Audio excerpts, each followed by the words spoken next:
మావోయిస్టులకు మరో ఎదురుదెబ్బ. ఒరిస్సా, ఛత్తీస్గఢ్ రాష్ట్రాల్లో ఎన్కౌంటర్. మావోయిస్ట్ ఏర్వేత కోసం అడవులను జల్లెడపడుతున్న బలగాలు. సూక్ష్మ జిల్లా ఒడిశా సరిహద్దుల్లో శబరి నది తీరంలో ఎన్కౌంటర్. ఈ ఎదురు కాల్పుల్లో 11 మంది మృత్యువాత పడినట్లు ప్రాథమిక సమాచారం.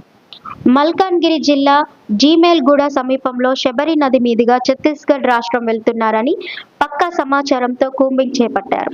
ఈ ఎదురు కాల్పుల్లో 11 మంది మావోయిస్టు మృతి చెందారని తెలుస్తుంది.